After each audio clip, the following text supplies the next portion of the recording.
মুর্দাবাদ মুর্দাবাদ অসম সরকার হায় হায় হায় হায় হায় TET পরীক্ষা লয় রাজনীতি বন্ধ করো বন্ধ করো বন্ধ করো টেট পরীক্ষা লয় রাজনীতি এই 33খন জিলাতে আমাৰ টেটৰ চেণ্টাৰ ঘোষণা কৰিব লাগে কাৰণ এই 6খন জিলা আজি ধুবুৰীৰ পৰা চাওক কোকৰাঝাৰত আহি টেট পৰীক্ষা দিব লাগিব টেট পৰীক্ষা দিয়াখিনিয়ে কিন্তু ছাত্ৰ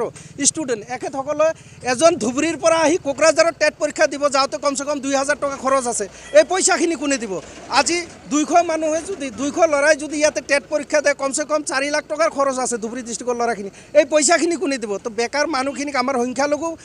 জনসাধাৰণক এনেকৈ মাৰাৰ কাৰণে হাৰাশাস্তি কৰাৰ কাৰণে চৰকাৰে এটা ষড়যন্ত্ৰ কৰিছে তো আমাৰ দাবী হ'ল অতি সোনকালে এই 6খন জিলাতো টেটৰ মানে দিব লাগে চেণ্টাৰ দিব লাগে আৰু টেট পৰীক্ষা পাতিব লাগে আৰু এটা আফচোচ পৰীক্ষাৰ্থীসকলে কেনেকৈ এই পৰীক্ষাত অৱতীৰ্ণ হ'ব তাৰ প্ৰতি কোনো মানে চৰকাৰে ভূক্ষেপ কৰা নাই গতিকে আমি দাবী উত্থাপন কৰিছোঁ সেই কেইখন জিলাও অন্তৰ্ভুক্ত কৰি নতুনকৈ বিজ্ঞাপন দি আকৌ ডেট ঘোষণা কৰিবলৈ আমি শিক্ষামন্ত্ৰী তথা অসম চৰকাৰক আমি দাবী উত্থাপন কৰিছোঁ মুৰ্দাবাদ মুৰ্দাবাদ অসম সৰকাৰ হায় হায় হায় হায় টেট পৰীক্ষা লয় ৰাজনীতি বন্ধ কৰো